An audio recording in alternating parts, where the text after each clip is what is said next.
around and disregard it. Strip you off the ground, show you what heart is. Standing strong and proud, nothing can knock it. Let's get it started, it's the hardest. Talk around, don't disregard it. Strip you off the ground, show you what heart is. Standing strong and proud, nothing can knock it. Let's get it started. Yeah, get your boots ready. We're about to go on a trip where we wrestle, nobody settling or calling it quits. You're here for the grit, betcha this stuff is amazing. You're stumbling, welcome to the bump in the apron. Step into it, the hardest part of the ring. Here to bring fun, yeah, and this art he is king. It's the best thing, making sure you don't tap out. Don't go soft with the hardest podcast out. And it's not just another one, it's clear. Off the rest, in this content, none contest. Take the nonsense off the steps. You know it's nothing but pure gems when it's coming off the chest. Get it? Now it's time to sit and relax. Get your mind blown away, ain't no skipping this track. Have you paying more attention, no listening gap. Get everything I ever wanted, no giving it back. Yeah. What's up, everybody? Welcome to the Apron Bump Podcast. I'm your host, the hardest part of the ring. Welcome back, everybody, or welcome for the first time. Who am I? Who am I to assume?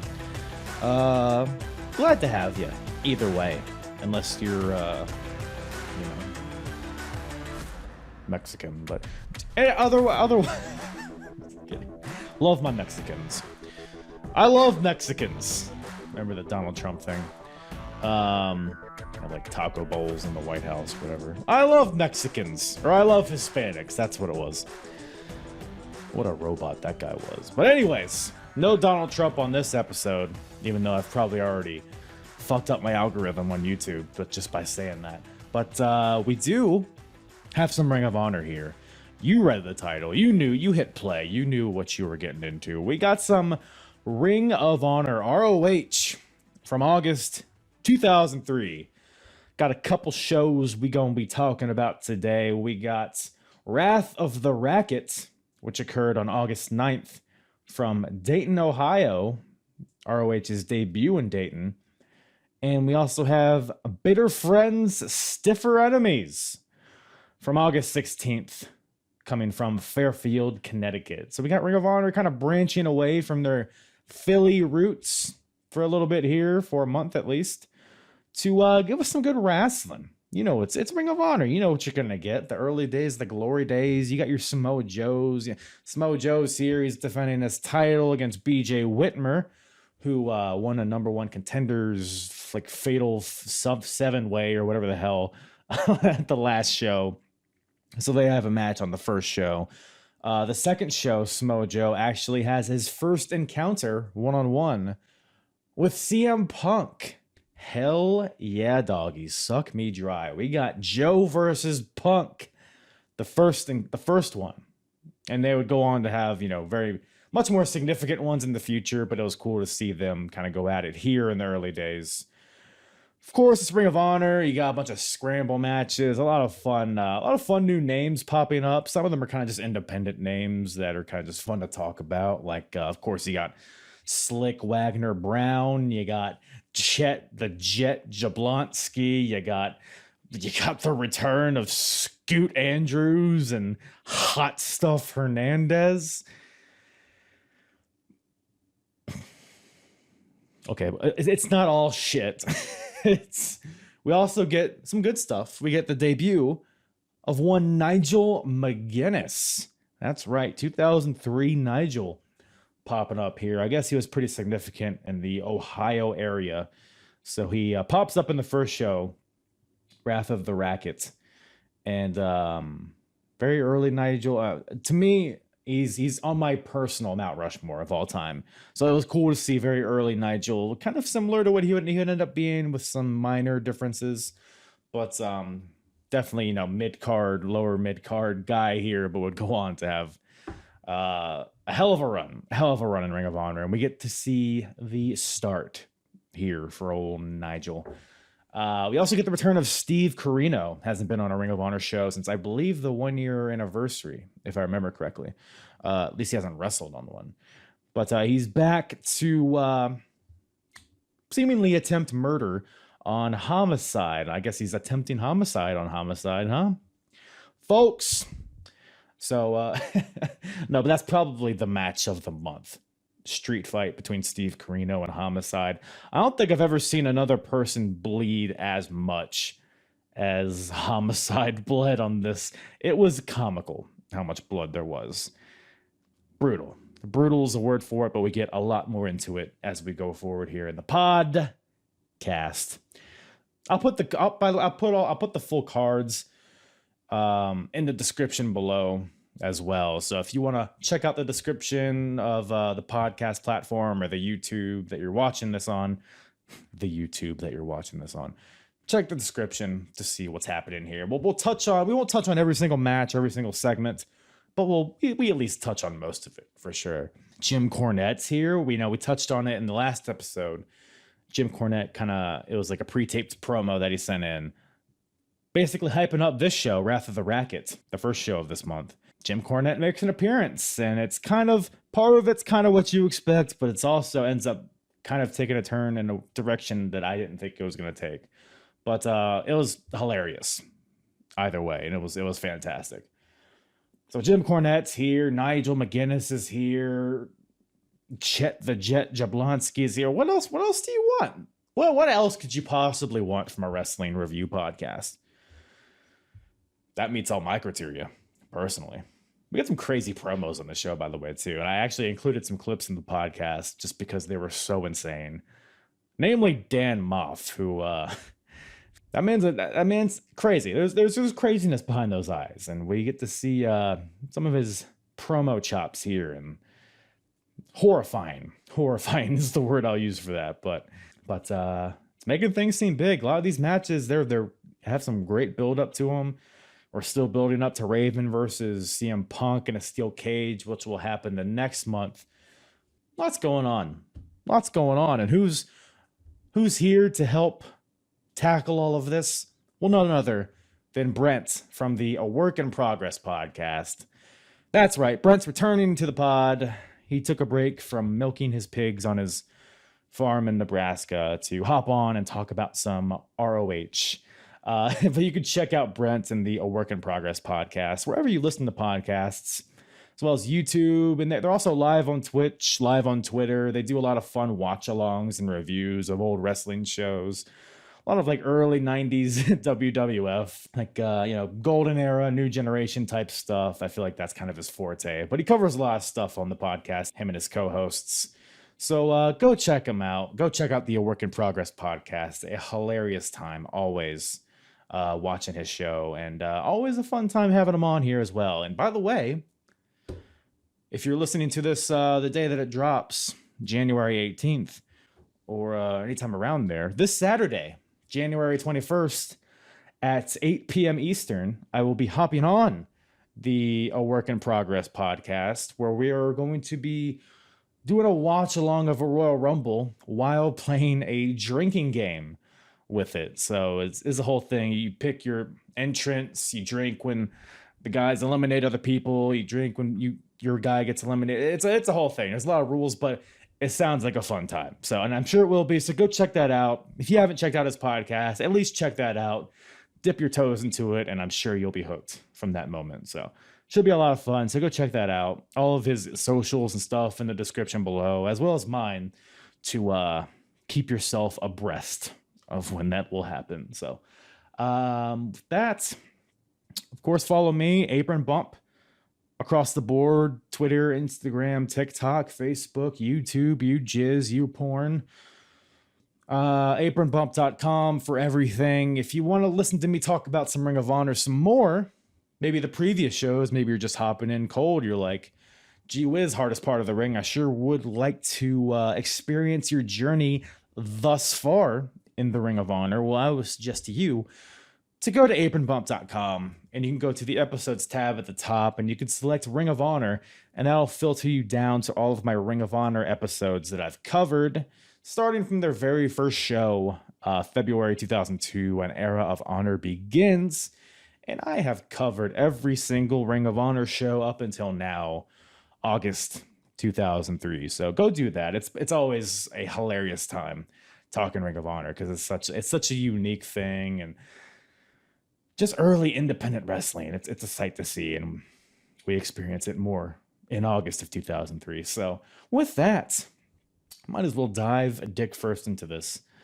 Ring of Honor, August 2003, with myself and Brent from the A Work in Progress podcast.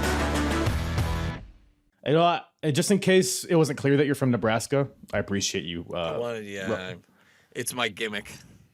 Yeah, I mean, you gotta have something, right? It's not actually a gimmick. It's my actual life. I actually live in Nebraska. Yeah. So if I were to like go to Nebraska, like what would be the thing that you would recommend that I do there, like for fun? I don't think you're a big sports guy or a football guy. You don't seem like it. What's that supposed to mean? When you get like, I've seen your tweets about the Super Bowl and you don't seem to be very... I thought you just like looked at me like, this guy doesn't know anything about football.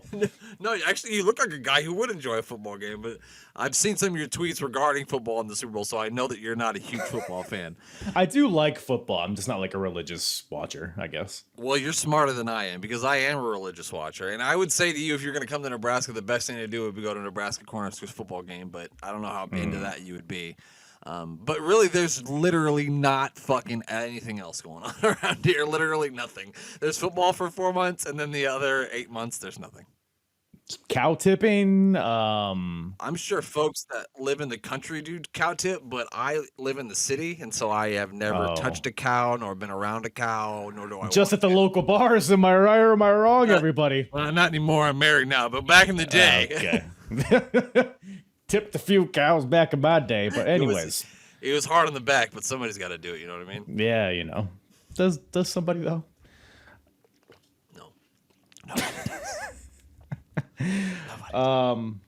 But yeah, dude, so you're able to catch 6 hours of Ring of Honor from 2003? I did. I watched all 6 hours. One 3-hour portion was better than the other 3-hour portion, I would say. But all in all, it was hard to get into at first because, like you told me, it's super indie, like super, super indie.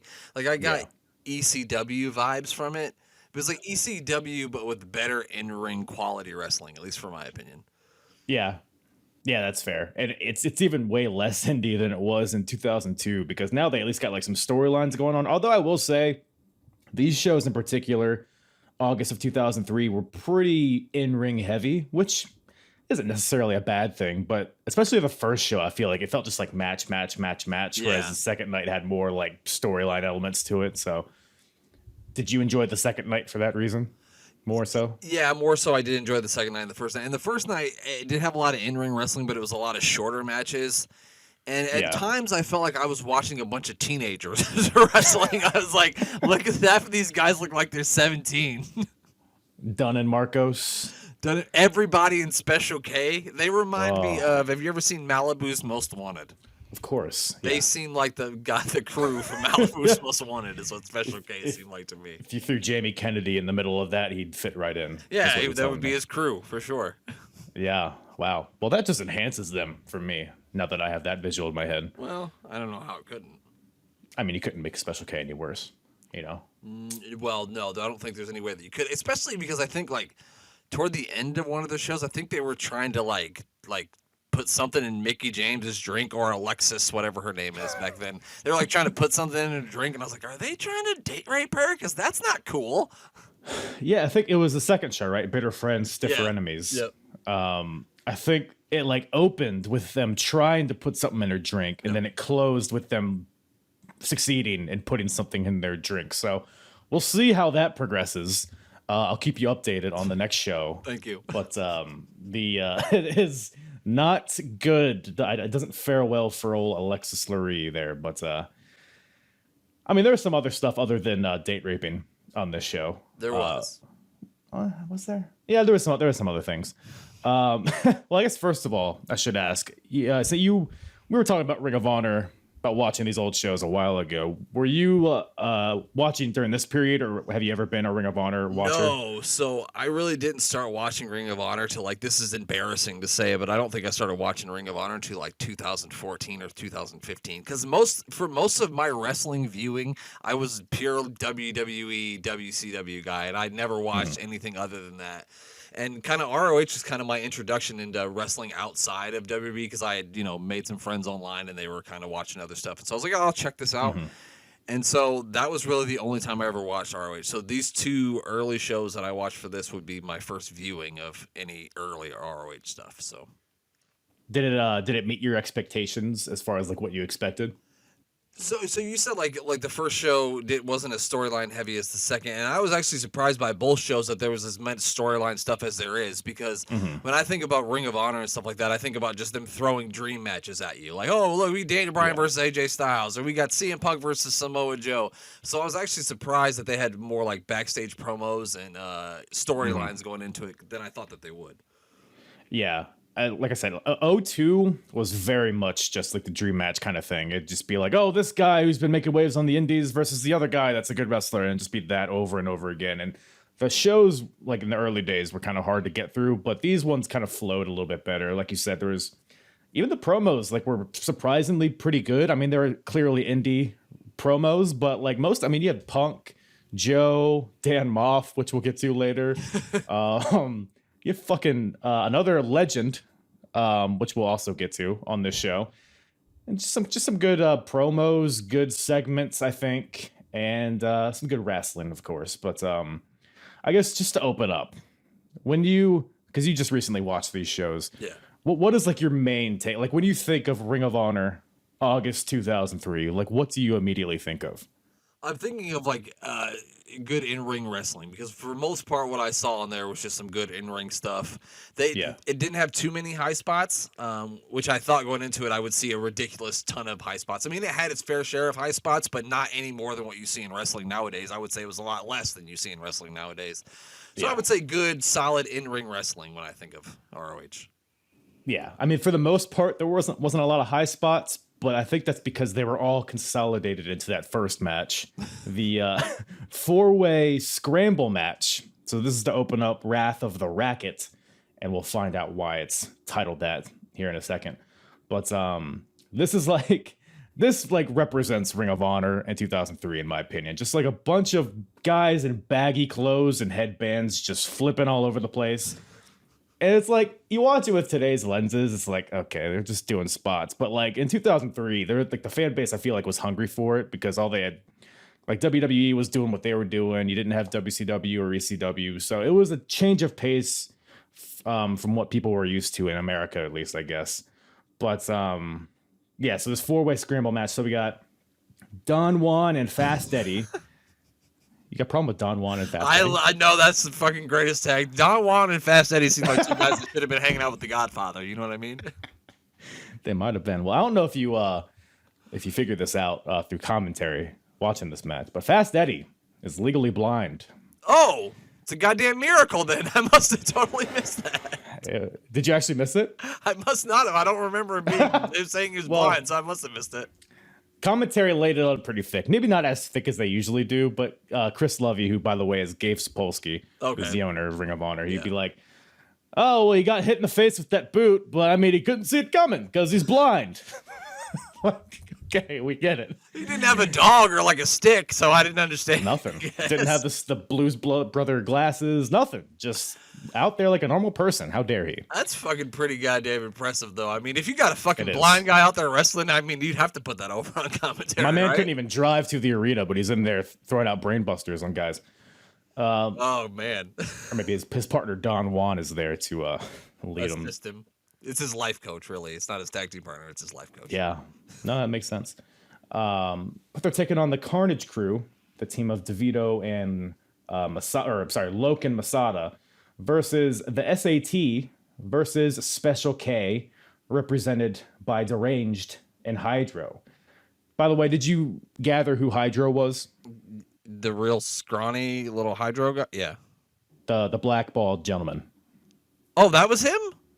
I thought it was a scrawny white guy was fucking... That was everybody else. That was okay. So the one guy who wasn't a scrawny white guy meant nothing to me, I guess. But do you know who he is? Because he's pretty prevalent today in wrestling. That's Jay Lethal, right? Yes. Yeah, okay. Yes, correct. And he kind of looks like he does today, because he has the bald head and he's like kind of jacked, at least in comparison to the other Special K guys. Yeah, I we're guess, going to get into some other people on this show that we've seen on well-known wrestling programs, and they look much different back then than they do now, but not so much Jay Lethal. I don't think he's grown up at all. It looks exactly the same. No, he's it doesn't crack, as they say.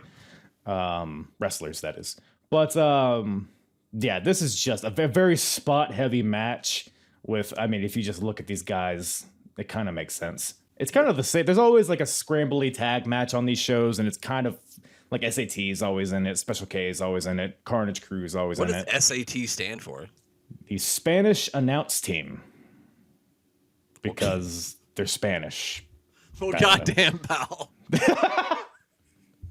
I did not expect that to be the answer. I really didn't. At first, I thought it was the Spanish Announce Table, which is like kind of funny because they always get into them. I don't know.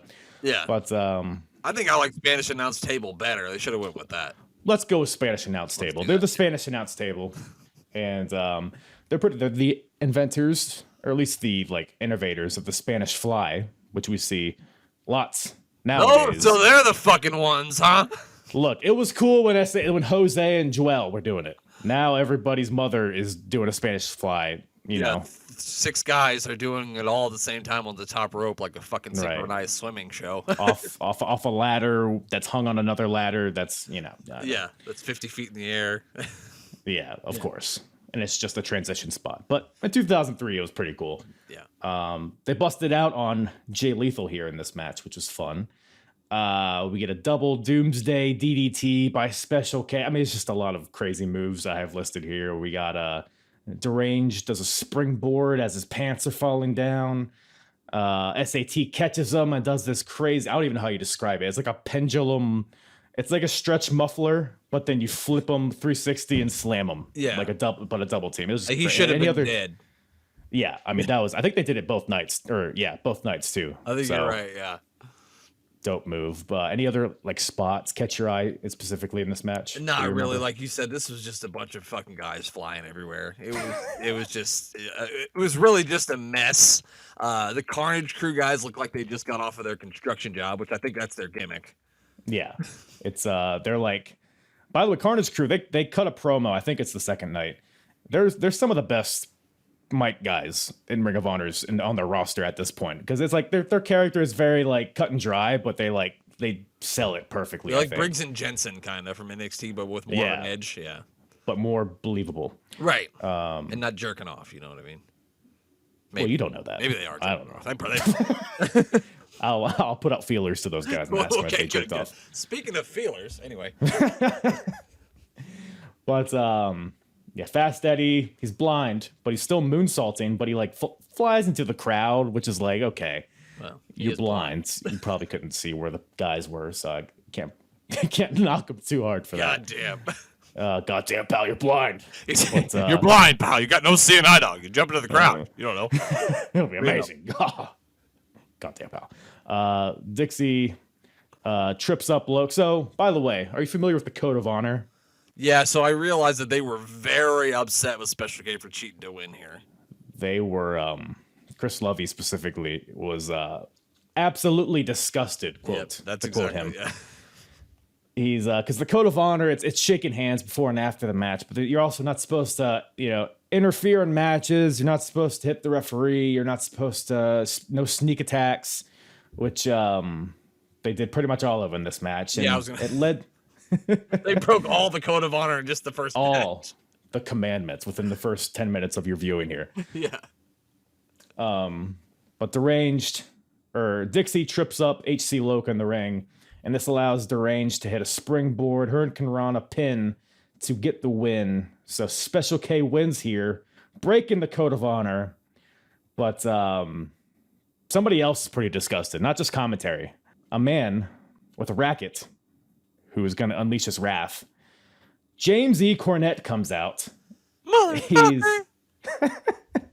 So it's a whole thing throughout the show. It's a whole thread, but I actually have a little 1-minute clip here of so Jim Cornette comes out, walks around the ring, and this is his reaction to the match that we just described.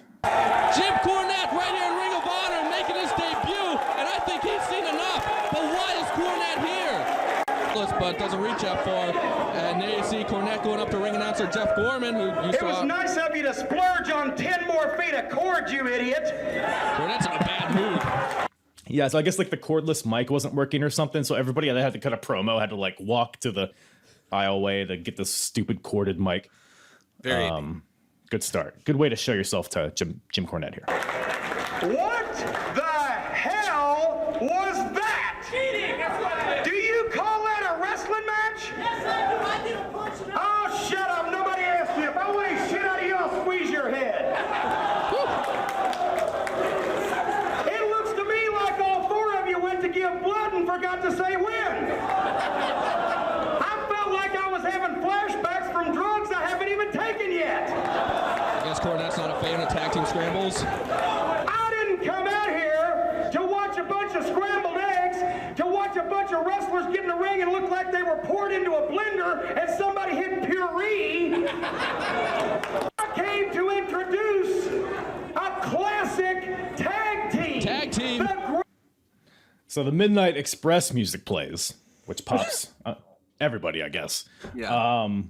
And then Dunn and Marcos come out, who are the Ring Crew Express, who are the ultimate jobber tag team, who are the most teenagers you could ever see in your life. They look like they're both 12. Mm-hmm. And they cut a promo on Cornette. They're going to rock him like a hurricane. And then from behind them, the Prophecy attacks. Christopher Daniels, Dan Moff. They attack Dunn and Marcos, and they throw them in the ring. They do the whole Midnight Express thing with the rocket launcher and the double flapjack. Yeah. Take them out, and they basically announce that Jim Cornette is a part of the Prophecy. The Prophecy, of course, is a faction. It's one of the top factions in Ring of Honor at this point. It's Daniels, Dan Moff. There's some other wrinkles in it as we go along these shows here, but yeah, what'd you make of Cornette's appearance here? I mean, all the stuff that he said in your promo was hilarious. The promo that you played was hilarious, especially the whole, Yeah. It looks like you guys got poured into a blender, which is exactly how that match was. It was like a bunch of guys poured into a blender. Yeah. But yeah, I mean, it was interesting to see Jim Cornette here. I guess with it being called Wrath of the Racket, I should have seen it coming, but I was very surprised. And then I was even more shocked to hear the Midnight Express music's played. I was like, hold on, wait a minute. And then, Man. no, it was just two bald guys. How dare you? Sorry. Yeah, Midnight Express would be a quite a change of pace from Don Juan. But Yeah. So Jim Cornette's in the Prophecy, and he's going to manage them for their upcoming main event from this show, Wrath of the Racket, which we can get into here, I suppose. So I should say that the ROH, so it's for the ROH Tag Team Championships, and the current champions are AJ Styles and Amazing Red. So Amazing Red, I believe, had a legit knee injury. So he basically, during the show, got taken out backstage by the Prophecy. It's kind of led by Cornette. They took out Amazing Red backstage, like catering, I guess. I don't know where they were. Sure, signing autographs or something, yeah. That's right. I think it was intermission because like all the crowd was there and they were cheering along and stuff. So they took out AJ's partner, and AJ basically has to go in and defend the titles against Christopher Daniels and Dan Moff. So AJ has to find a replacement partner, and that replacement partner is none other than Homicide, who is one of the bigger stars at this point in Ring of Honor. How familiar are you with Homicide? So only Homicide stuff I've seen is obviously the LAX stuff from TNA, because he was in LAX, right? And so that's really it. Haven't really seen any one-on-one wrestling from him or anything like that. So not super familiar with one-on-one wrestling, but some tag. Yeah. I was kind of the same too until I started rewatching this stuff. And I will say, as far as 2003 goes, so far, he's definitely the MVP of the year. I would say probably the MVP of these two shows. Especially like in a match we'll talk about later, but yeah, because he was in he had two matches on this show, right, and then he had two matches on the next show too. So yeah, you could definitely say he was the MVP. Like you said, I was super impressed and surprised by what he did in the ring when he was doing the one-on-one matches, because I hadn't really seen him wrestle like that, and I've always heard like stories about how good he was, but I had never seen it for myself. So yeah, it was a lot of fun to watch him wrestle.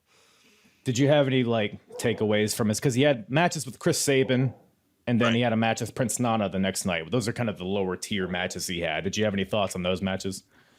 I enjoyed the one.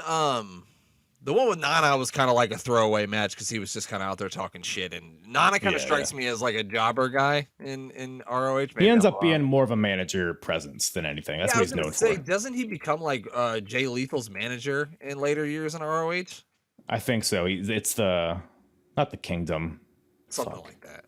But he's in AEW or Ring of Honor, managing Brian Cage and is he? Two Samoan guys. I forget what their fucking names are. Somebody's yelling at me. So he's still fucking around. It's amazing.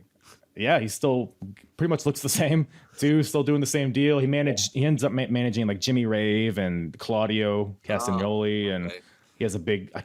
I'm blanking on the faction name. It'll come. I'll randomly yell it during this, but of course you will. Of course, that's how it works. Of course. But yeah, the match with Chris Sabin was good. Chris Sabin at this point has only been wrestling for 2 years, commentary said, which was mind-boggling to me. Because that was a really good match. That was, I mean, as far as one-on-one matches go, that was probably the best one-on-one match of the first show. Was that one? Yeah, it was fun to watch him wrestle. I enjoyed it. He clear to see that he's one of the bigger stars. I also like the shirt he was wearing that said "Don't make me violate my probation," which I thought that was great. Hopefully, he still sells those. He should if he doesn't. Yeah. But yeah, but the main event of the first night, it's the tag team titles. So it's AJ Styles and Homicide defending against the Prophecy. And the match is fun. Jim Cornette's there. So you're doing like all the old school stuff. Like Daniels has an abdominal stretch on one guy and he's using the racket. Jim Cornette's like pulling them, doing that whole deal. But then it kind of breaks down towards the end. You got Daniels throwing out Blue Thunder bombs on AJ. Like seeing Daniels and AJ Styles go at it was fun because it was like their very early days. Yeah. Best moonsault ever on AJ for 2. They hit the rocket launcher, I believe, on AJ Styles. Homicide breaks up the pin. Homicide hits an ace crusher onto Daniels for 2 from the top rope, which is crazy. For a 2 count. For a 2 count. Yes, whatever. Yeah. RKO from the top rope. It's fine. But then Daniels hits the Angel's Wings on Homicide. AJ breaks the pin. And then towards the end, Jim Cornette tosses the tennis racket to Christopher Daniels. And AJ counters it, takes the racket, hits Daniels with it, and then lands the Styles Clash on the racket and gets the win. So Styles and Homicide, I guess Styles and Red are still the champions. I don't know how that works, but they retain. AJ's still a champion. That's all that matters, I guess. And then Cornette ends up shaking their hands, and which made no sense to me. I didn't know why he got in there and was like, you know what, you guys are my kind of guys. All of a sudden, I didn't understand it.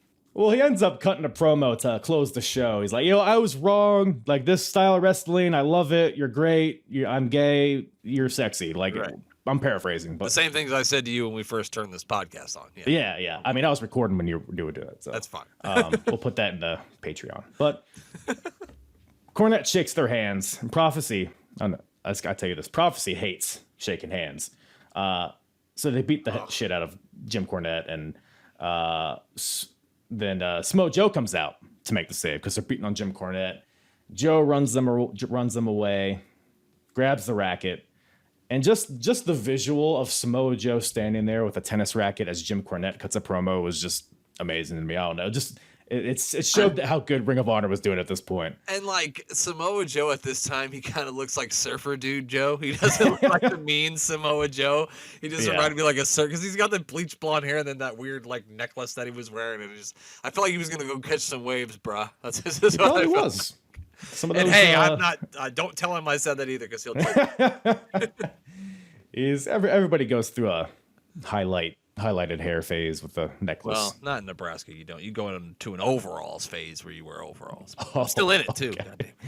Hey man, not kink shaming here. But Jim Cornette gets it. The huge ROH chants, by the way, as soon as he grabs the mic, and it was just a cool way to end the show, I guess. But any other thoughts on that match or anything involving this? The match was fun. I mean, that was. It was a tag team match, but it was probably the best match on the show, the most entertaining. The Jim Cornette at the end thing didn't kind of make any sense to me, especially knowing Jim Cornette the way that you know him. It's like, I don't get it. But It was a fine show. The main event was fun. I liked the not Colt Cabana. What match was it? BJ Whitmore, Samoa Joe was fine. It was the other one. What match? Just Incredible versus Matt Striker. And we'll talk probably about Matt Striker in the next show. But I enjoyed that match too. The crowd really ate that match up. And I don't know, maybe because it was Just Incredible was there. But I enjoyed that match a lot. It was a fine show, I guess. Fine is a good word. Yeah, it was not bad. Yeah, fine. Fine's a good word. Yeah.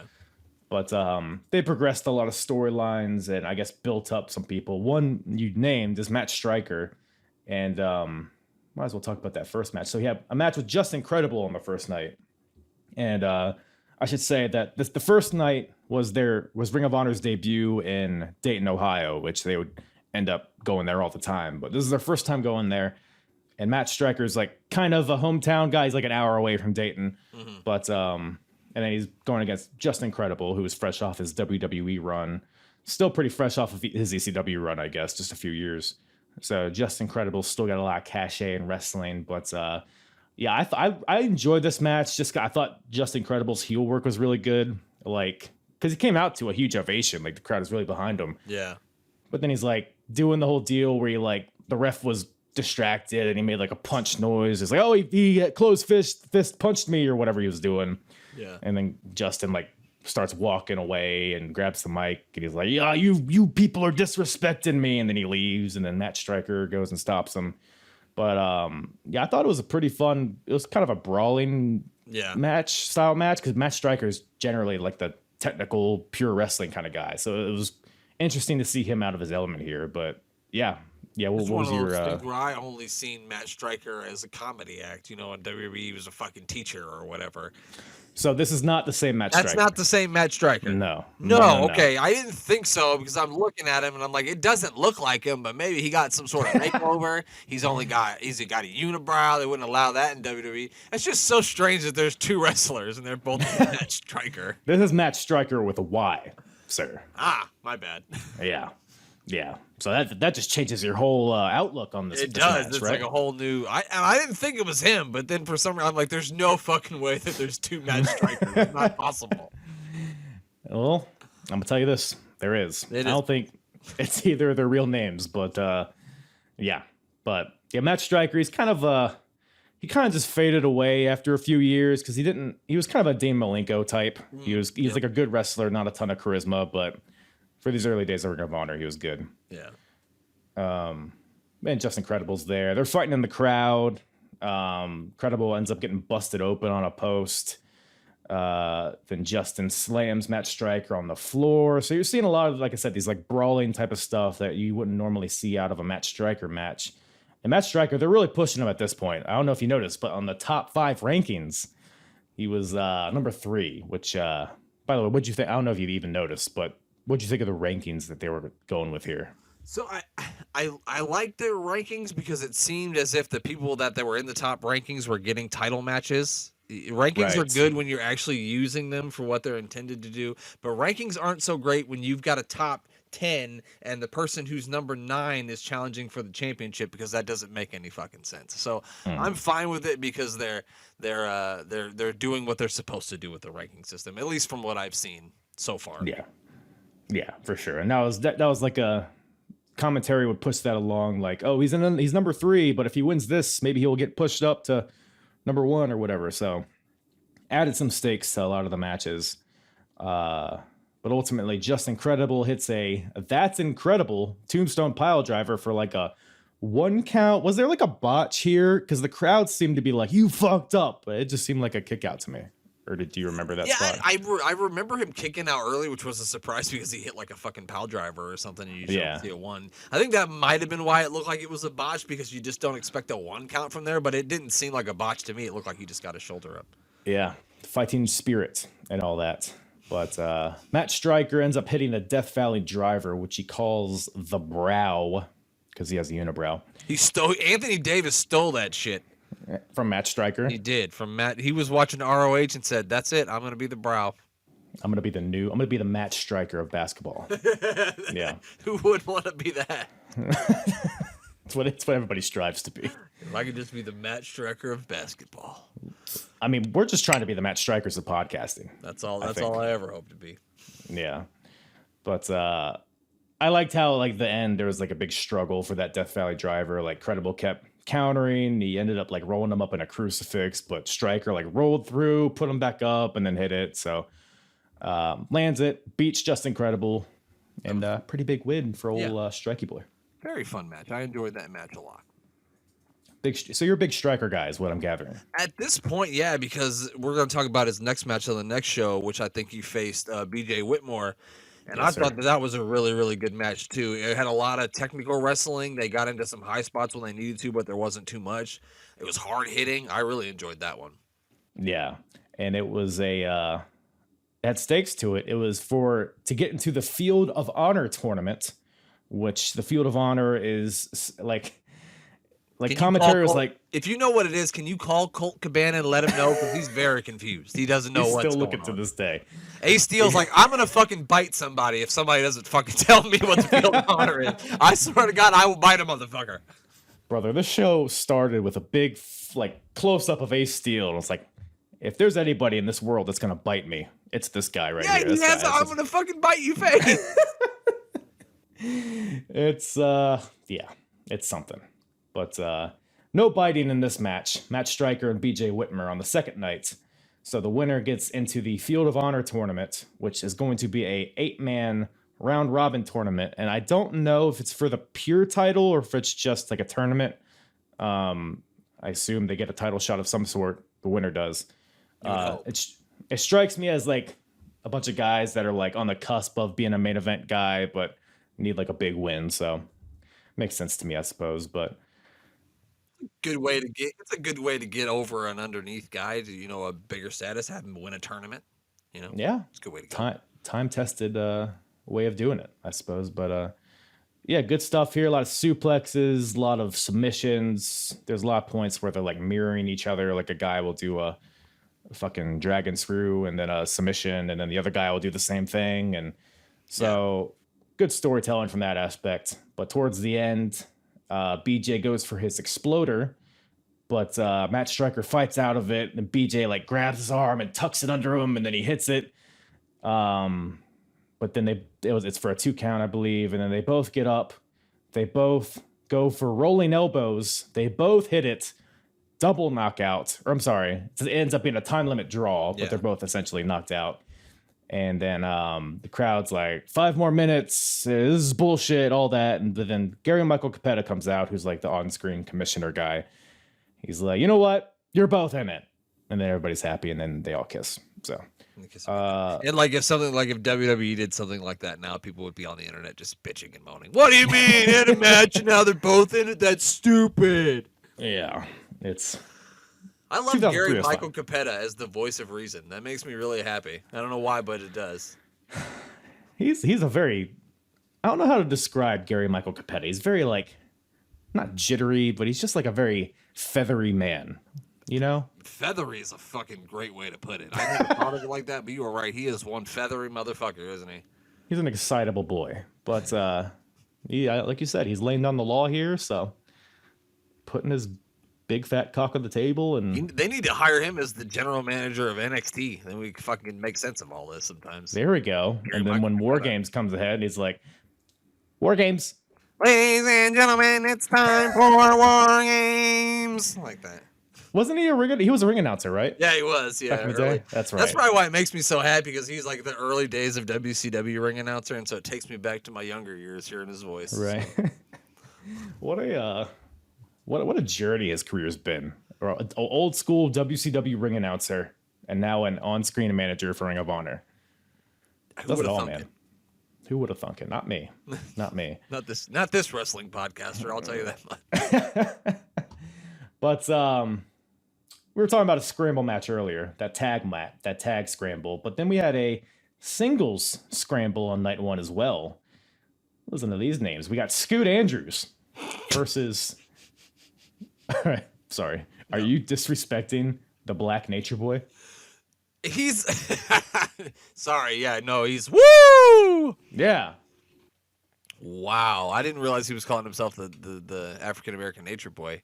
Scoot Andrew. Watch out for Scoot. Scoot's gonna kill you? I don't know. Don't call me Scott. Scoot Andrews on his way to the ring here. That would have been better than the Black Nature Boy, to be fair. That's true. Because he didn't really have the Black Nature Boy Scoot Andrews. That's just ridiculous. Not even like Richard Fire or something, like something similar to Ric Flair. No, Right. Scoot Andrews. Scoot fucking Andrews. Nothing about him was remotely Ric Flair-esque, but No. I don't know. But we have Scoot Andrews versus Michael Shane, the cousin of Shawn Michaels. If you're not they're aware. cousins, huh? Yeah, if you couldn't tell. So I knew that he was like the first graduate of the whatever Texas wrestling school or whatever Shawn Michaels had, but I didn't know that they were cousins. Yeah, he went to the same school as Fast Eddie and Don Juan. Oh, so they helped. Did they know Fast Eddie before he lost his eyesight, or has he been blind his whole life? I think Michael Shane actually made him blind by giving him a Sweet Chin Music. I was gonna say he super kicked him. Yeah, yeah. That's probably what happened to Shawn Michaels' eye. Michael Shane super kicked him at a family Christmas, and now his fucking eye's crooked. That's probably what happened. Do you think Michael Shane did it? I mean, it was Michael Shane. Yeah, absolutely. It was Michael Shane all along, pal. Exactly. That goddamn Michael Shane. Well, Scoot Andrews, unfortunately, is not the most ridiculous name in this match because we got Slyk Wagner Brown. Slyk spelled Slyk. Slyk Wagner Brown versus Hot Stuff Hernandez. Hot stuff. Ladies, get your dollar bills ready. Coming to the main stage, it's Hot Stuff Hernandez. If Hernandez wanted to, he could make a killing in the stripping industry. He does have the body for it, doesn't he? That's probably where he got. Let's be honest with ourselves. That's probably where he got the name. Before he got into wrestling, he's probably stripping. You know what? I bet you're right. Like, I don't know if you're joking, but I think he might be. He has that. He looks like he can move his hips. You know Right. when you see a guy and you're like, that fella can shake it. You know? Yeah, that guy's a salsa dancer. I can tell by looking at him. Yep, absolutely. Yeah, you often see that in Nebraska, I'm sure. All the time. We've got many salsa dancers. That's In what they say. Nebraska, salsa dance is when you eat some spicy salsa and it makes you shake. That's what Oh, salsa dance okay. is. And then you can see the shits, right? But then we got, by the way, Slyk Wagner Brown is out here with April Hunter, who looks like blonde China to me. A beefy gal, I would describe her. I'm pretty sure. Don't quote me on this, but I'm pretty sure she's a porn star. You know what? I thought the name sounded familiar. But let's do our research. We are journalists, after all. It was funny because you looked like you were going to click something, like you had your hand on your mouse, and you're going to click something. And I was like, please don't tell me he has a clip from April Hunter into porno because I don't want to watch. Okay, I googled her and porn didn't come up. Oh, so well, that must not be true. I think she was in TNA at one point. Maybe that's where I remember her name from. She was in WCW too. Really? Look at that. She was in Playboy, so kind of on the right track. Close. I knew I'd seen that chick naked. Was she just like a Nitro girl or something? She must have been. Oh, I think she was just like a valet for the NWO, so she was very much a background. Oh, I thought maybe she was one of Scott Steiner's freaks, maybe. She might have been. Yeah. She might have been. It didn't make the Wikipedia though. That's Big Papa Pump is your hookup. Holler if you hear me. That's what they say. That's what I heard. So we have this 4-way survival match with all of these characters. I don't know, man. My main takeaway here was Hernandez is a fucking monster, and he made all these guys look like little bitches. He did. Just a big fella, just a corn-fed Mexican gentleman is how I would describe him. You said corn-fed because I'm from Nebraska, didn't you? I'm trying to relate to you, man. I'm trying to make you feel comfortable. I knew it. But yeah, it kind of starts off kind of slow, but then you got people diving all over the place. You gotta. I noted this as a 4-way net breaker DDT leg drop. So put that together in your head. It's a thing that happened. Pretty fair, yeah. Slyk Wagner does an Asai moonsault, and Fast Eddie's himself lands right on the barricade. You got Hernandez jumping the border over the row. Okay, sorry. I think that's what he called it in TNA. Right. But We he does didn't it make to that Bortos. up here, okay? He said it himself. We didn't make that up. Look, you had to get here somehow. But Hernandez topes over the top rope, and then Slyk Wagner throws him in the ring and tries to do a shooting star press onto Hernandez, but damn near Brock Lesnar's himself. Yeah, I was literally, is that guy dead? He was an inch away from paralyzation, the Slyk Wagner Brown. But then as all this carnage is happening, Scoot Andrews is throwing out pile drivers. It's carnage.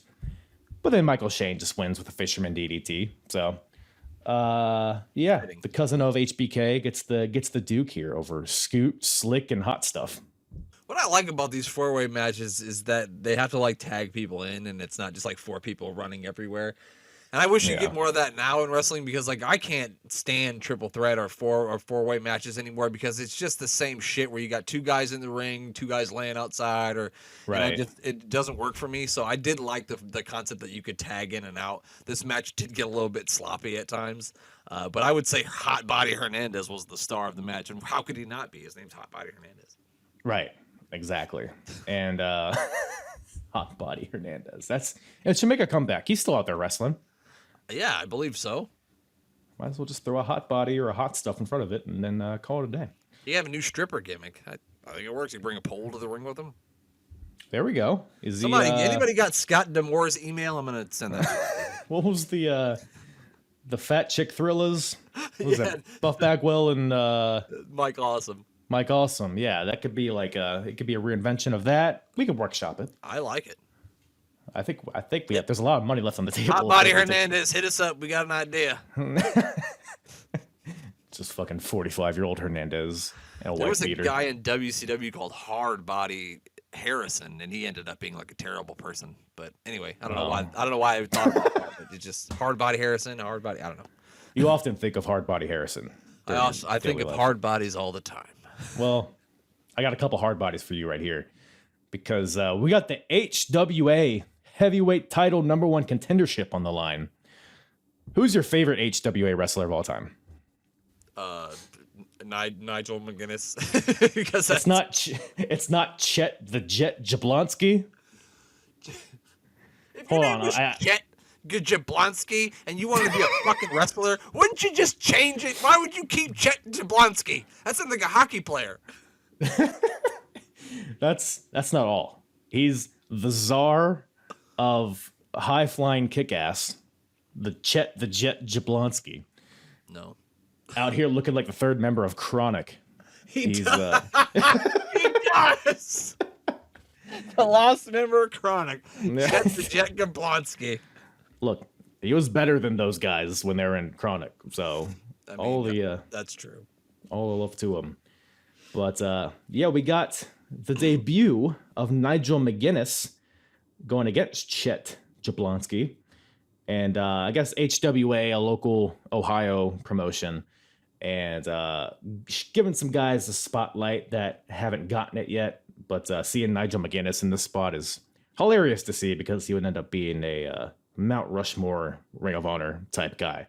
So this is like his first ROH match, was this one? It sure is. Okay. First time. But it seemed like people were pretty, I guess he's a local wrestler, so people are familiar with him, but he got a pretty big pop when he came out. So Yeah, I mean, he was slapping hands with everybody around ringside. I just assumed that he had been there multiple times by the crowd reaction that he got. So yeah, no, this is his first time, and it was very. I don't know how much Nigel McGuinness you've watched, because I started watching Ring of Honor when he was like the world champion, so I've seen a good amount of him. But he's a little more high fly here than, because he would go on to be very strong, striky, like a lot of lariats and submissions like and British stuff like style that. wrestling. Yeah, like classic British style wrestling. Whereas here he's doing like run-up arm drags and fancy maneuvers and stuff like that. Although there was a good amount of like European like counters and transitions and stuff, which was fun to see, because you didn't see a lot of that on these shows. He had to alter his skills for the Jet Jablonski because he flies around the ring like a Montreal Canadian. You don't think the Jet can handle Nigel's skills? Is that what you're telling me? I'm just saying, no, he can, but Nigel had to readjust his repertoire because of Chet the Jet Jablonski's prowess is the word. Right. So you're saying Nigel was watching tape of Jet the Jet all night in preparation for this match? I mean, who doesn't? you don't go to bed watching Jet the Jet Jablonski matches? I mean, I will now. I got a whole mixtape, I think. I'm going to name my firstborn Chet the Jet Jablonski. That's going to be his first name. Wouldn't that be something? But yeah. You'll sign that on the birth certificate, then you'll sign divorce papers because you'll be getting divorced after that. Yeah, worth it. But solid match though, ridiculous name aside. Yeah. Pretty solid match. Chet had some fun power moves, neck stop driver, spine busters, sentons, but then Nigel ends up winning as they're like trading roll ups. Nigel locks in a prawn hold, like some sort of pin. Ends up getting the win. So Nigel gets the win and is the number one contender for the HWA title. But yeah, good showing from both guys, I guess. But I don't know where the Jet goes from here. But obviously Nigel becomes a pretty big deal. He becomes the HWA champion, so that's something. That is something. What does HWA stand for, do you know? If you don't, just make it up. You know what? Hot Body Wrestling Association, I think. Just put the B in there anyway. Doesn't matter. Well, that happens. Yeah. But another thing that happens. Well, I guess, we were talking about the Field of Honor earlier. We might as well kind of tie a bow on it. First of all, Colt Cabana, Ace Steel, the whole first show, they're walking around, they're talking to everybody they could find, whether it's Chris Sabin or Nigel McGuinness or who else did they talk? They're talking to everybody. Fucking God, everyone. But it was, they're trying to figure out what the Field of Honor is because nobody knows. But they end up finding out and it's a whole thing. But yeah. On the way there, they have a little tag team match. So it's Ace Steel and Colt Cabana versus Alex Shelley and Jimmy Jacobs. And I don't know how much you know about Jimmy Jacobs, but this is not the gimmick that I associate him with. So I don't know a whole lot about Jimmy Jacobs other than the fact that he was a writer or he worked for WWE for a while. So that's really all I know about him. I know he's been, on the indies and doing stuff in wrestling for fucking ever. Yeah. So my knowledge of him is, but like from what I've seen of him, but this is not, the Jimmy Jacobs that I've, seen, on social media and shit. You're right. Yeah. Because he would go on to lead the Age of the Fall faction, which is a very like emo boy, black eyeliner kind of faction, which is where Tyler Black, aka Seth Rollins, broke out. And wow, Joey Mercury was in there too. There was a couple guys in there, but here Jimmy Jacobs is an early iteration of him. He's I guess a Bruiser Brody type, if you want to call it that. Huss. Yeah. I don't know what this deal is. I know, but that's his thing. Huss. He has it on his tights. He's goes by the Barbaric Berserker, Jimmy Jacobs. So have you ever seen he was like a WWF guy back in the 90s, the Berserker? He would do that same thing. Oh, yeah. Huff. Oh, okay. I've never watched a match of his, but I know who he is. Okay. So I just did a show, on Friday night. We watched a match of him versus Mr. Perfect, and I made the same correlation of it's kind of like a Bruiser Brody gimmick, but with less of an edge. So maybe he's trying to be Bruiser Brody and the Berserker, which I don't know if I would want to be the Berserker if I was trying to have a successful wrestling career. Well, he would pivot, I guess, eventually, but for now he's in there with his Uggs and his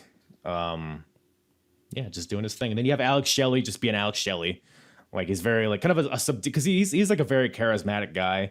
But for now, because Jimmy Jacobs and Alex Shelley are both like a year or two into wrestling. Yeah. And so very early days going against the Second City Saints here. But there's a note on commentary. There's a line. I forget what exactly it was. But they're going over the code of honor, like all the commandments or whatever. And one of them's no sneak attacks. And then one of the guys on commentary is like, yeah, so I guess if the Japanese in 1941 were in Ring of Honor, they would get a lot of strikes against them. Like back in the day, Gorilla Monsoon, anytime anyone would sneak attack somebody, he would go, "Oh, Pearl Harbor job!" He would say it every single time. And now I do that with my dogs. I have 3 dogs, and if 2 of them are fighting and one of them tries to sneak up behind for a sneak attack, I go, "Hey, no Pearl Harbor jobs, okay?" It's fantastic. Well, the match is pretty good. And anything stick out to you? I enjoyed Steel and Cabana as a tag team because I've never seen Ace Steel wrestle in my life, and I haven't seen a whole lot of Colt Cabana either. And when you think of Colt Cabana, you don't really think of serious wrestling. You think of kind of like comedy wrestling, but he was very serious in this match, and it kind of started off slow, but it picked up towards the end. And I'd like to see more of the Second City Saints in the ring. Yeah, Colt's definitely, when he came to Ring of Honor, he started out very serious, but he's like slowly transitioning into that comedy guy, like with all the backstage segments and stuff like that. There was one spot in this match where what even happens? I think Ace Steel was sitting on the top rope. Jimmy Jacobs tries to do like a wheelbarrow bulldog off the top rope, but Ace like throws him, but Jimmy Jacobs lands on Colt and does a Hurricane Rana. Like there were some crazy spots in this match. Ace Steel hits a top rope Widow's Peak onto one of the guys. Yeah, like if I had watched this back in 2003, which is like when I first graduated from high school, my mind would have fucking exploded to see some of the stuff that happens on these shows, especially like what you were just talking about, the whole sequence. Right. Into the Hurricane Rana. Yeah, my mind would have exploded. I wouldn't have known what to do. Even by today's standards, like a lot of this stuff was really smooth. Well, if you want to call it that, because the finish is damn near, I don't know how, because Colt, they do this double team move, Colt and Ace Steel, because Colt's finisher is the Colt 45, which is like a butterfly backbreaker, but then Ace Steel comes off with a neck breaker. So what ends up happening is I think it's Jimmy Jacobs gets planted with like a pile driver type move, but just like whipped down by Ace Steel. It looked brutal. At least it was the finish, I guess. I mean, yeah. Goddamn, pal. What else can you do? You're gonna have to get a fucking wheelchair to get Jimmy Jacobs out of there. Yeah. Maybe that knocked the huss out of him. Maybe that's what made his gimmick change. Yeah. He knocked the berserker right out of him. Well, yeah. So, what else? What else we got here? Anything during these shows that you're really itching to gander at? So the Xavier versus Christopher Daniels #1 contender trophy match was really, really good. I've never heard of Xavier or seen anything that Xavier's done. I guess he's in the prophecy too, from what I heard on commentary in this. But this was just an amazing back and forth match. Both guys kind of trying to cheat each other, but not being able to. And then Daniels does outsmart him in the end to get the win. I really enjoyed this match. It was a lot of fun to watch. Yeah, so Xavier was the second ever Ring of Honor champion. Because he started out in Ring of Honor as just like a mid-card babyface kind of guy, but then he beat Low Ki with the help of the Prophecy, turning heel in the process, and then joining the faction. And then a couple months ago, he lost the titles to Samoa Joe, which I think Xavier was legit injured in that match, like concussions or something. Yeah, because I think they were saying on commentary that he hadn't wrestled in like 5 months or something like that. Yeah. So this is his return match, and he's going against Christopher Daniels, and this is for the #1 contendership, by the way, this match. And I guess Xavier's still in the prophecy at this point, but there's still like, because Xavier didn't, I guess there was a whole thing where like Xavier came back, but he didn't tell Daniels that he was coming back, so there was kind of a mistrust there. And then before the match even gets underway, Xavier grabs the mic and he's like, you know what? I was the champion. You weren't, Daniels. So I think we all know that I'm better. So I think maybe you should just go ahead and lay down. Go ahead and lay down, and then we can just call it a day. And then Daniels is like, look, you wouldn't have been Ring of Honor champion had it not been for me. You're not the leader of this group because you don't have the smarts for it and all that stuff. So he's like, and then Daniels is like, I don't even need you to lay down because I'm going to put you down. So Daniels is pretty much the babyface in this situation. But yeah, really good match. Really fun back and forth match. It was different. It wasn't like the spotty kind of like strong style, throw you on your neck kind of match that a lot of these matches were. It felt like more of a traditional match. So it was a good change of pace here. Someone in the fan heckled Daniels like at the beginning of this. Did you catch what they said? No, I didn't catch it. It was something about paying child support or something. I don't know if like Daniels got divorced or something. I don't know what the deal was, but Daniels like spent like a good like minute or two like, hey, what? Give me your best one. Like just going back and forth with this guy. But then they eventually start wrestling again. And Xavier does this because they're going back and forth in the ring. It eventually breaks down and gets to the outside. Daniels is on the outside. Xavier goes to the top rope. and does this. He jumps to the rope, does a split leg moonsault, like jumps from the top rope to the rope, lands on the rope, does a split leg moonsault, and almost like over rotates. But I guess Daniels caught him. But that was by far probably the most crazy spot of this match for sure. He's lucky that Daniels caught him, because he probably would have impaled his ball sack on the guardrail if he hadn't. So and nobody wants that. Nobody, nobody at all. No, there's probably at least one person that would like that. We all have kinks. Somebody really hates Xavier, maybe. But then towards the end, Daniels goes for the best moonsault ever. It misses. Xavier is able to hit the 450, but he can't capitalize because he's had his ribs worked on the entire match. The ending stretch here is pretty high paced. They're trading roll-ups, countering. Angel's Wings is countered. The X-Breaker is countered.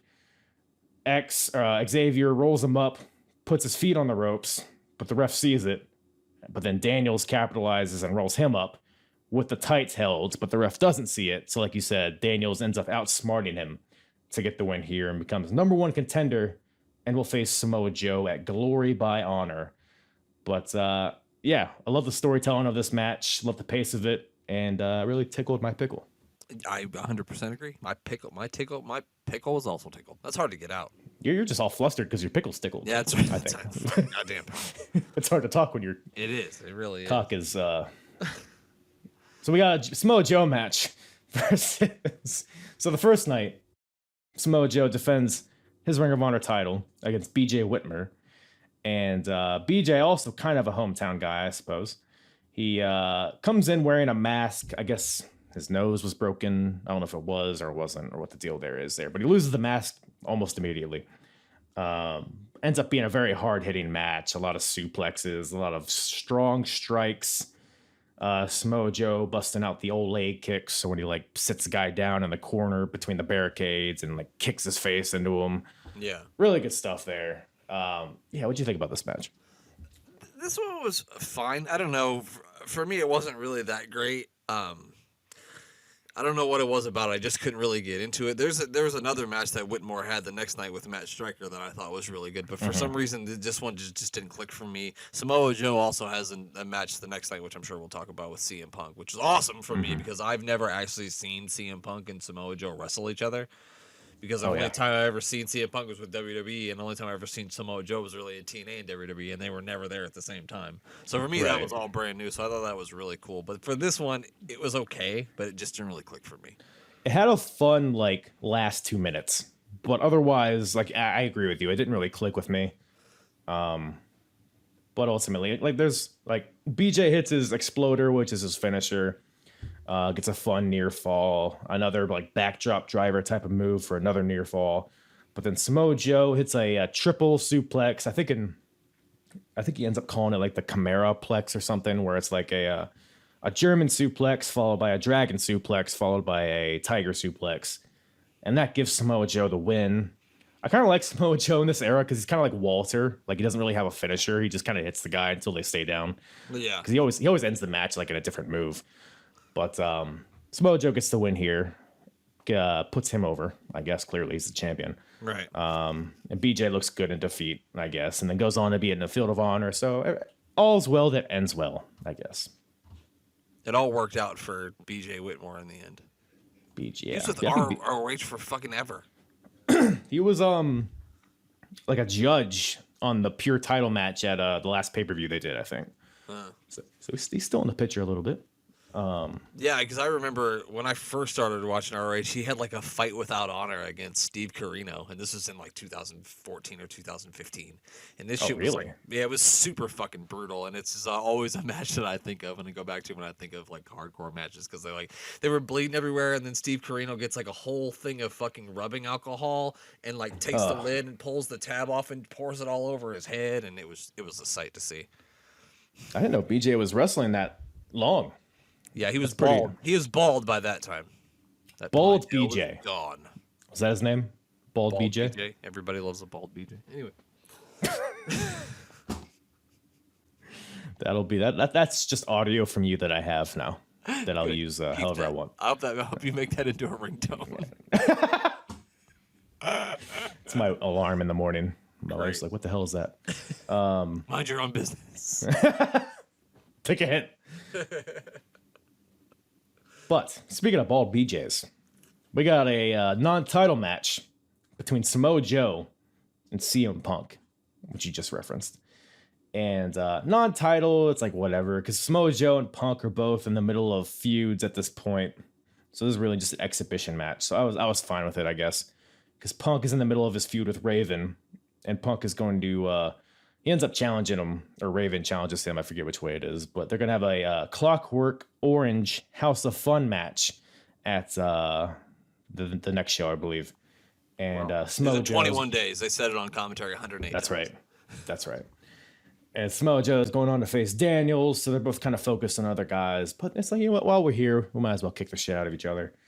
And this is definitely, I don't know, I forget exactly how many matches they had with each other, but they would go on to have a lot more epic matches. But for what this was, for their first time meeting each other, I thought this was damn good. What'd you think about it? Yeah, no, same. It was really, really good. Punk's promo, too, before the match was also really, really good. It gave me, like, CM Punk when he was doing the Straight Edge Society vibes is kind of what that gave me, by the way he was talking. Yeah. But so I love that promo. And then, yeah, the hard-hitting, just back-and-forth stuff. It's everything that you would expect from a CM Punk-Samoa Joe match. And I'm going to probably continue to watch these shows because I want to see more of them face each other just because I haven't seen it. I like the part where, you know, Joe puts him in the chair and then he kind of runs around the ring, but Punk bails out. And then Punk does the same thing. And, yeah, I love this match. It was a lot of fun. Yeah. Yeah, they would go on to have literally, like, some of the best matches ever, like, in the upcoming year or two. So definitely recommend that. But this one was good, too. You have, I think they're both kind of injured during this match, too. And Punk's coming off a tour of Japan, and he wrestled, like, a bunch. So he has, like, his knees fucked up, and Joe, I guess, injured his elbow in his match with BJ. So they're both kind of taped up, mummies in there, but still very hard-hitting. And yeah, like you said, they're both like trying to kick each other into the barricade, but they keep countering. Joe attacks Punk's knee with chops, which is an interesting strategy. I don't know if I would chop somebody's knee. No, I feel like that would hurt your hand. You would think, but I guess I'm not gonna tell Samoa Joe what to do. I'm certainly, yes. Like I said, he'll choke the fuck out of me. Yeah. And then Punk's attacking Joe's arm, of course. A solid psychology here. You have Punk does like the old school, so he walks the ropes, but instead of coming down with a clubbing blow, he like hits a leg drop on Joe's arm, which was a fun spot. Joe counters a Shining Wizard with a dragon screw, like a midair. I don't even know how physically that happened, but it was like in midair he did it, and then locks in a brutal single leg crab, and Punk taps out, just bending him in half. But it makes sense. Because why would Punk stay in this if he has a cage match in 21 days and right. This isn't even for the title? So it's like, it all makes sense. And then Christopher Daniels attacks after, hits the Angel's Wings on Samoa Joe, building to their title match at Glory by Honor. So all good stuff here. And they shook hands at the end, so that was nice. Yeah, Joe just gets his ass kicked. He's like, well, anyways, like I was saying. Yeah.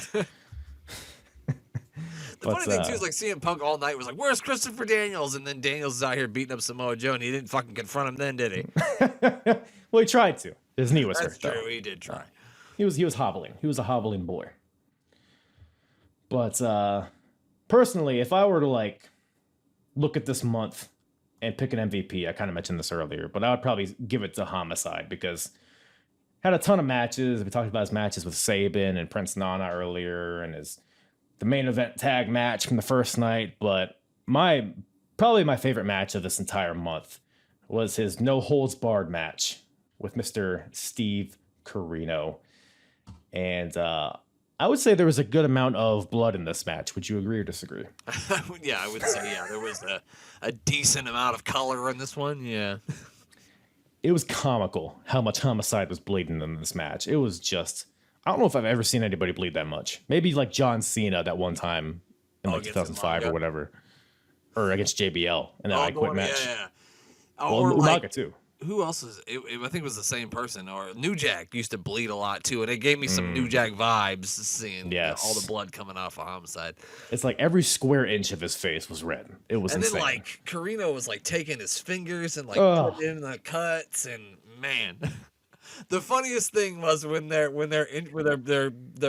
introducing them, right, and they just start talking about every single title that Steve Corino has ever won. He's the ex-WPW World Heavyweight Champion. He won the spelling bee in Parkview High School in the 12th grade. He ran track and won a silver medal. It just everything that he had ever done in his entire life, they laid it out.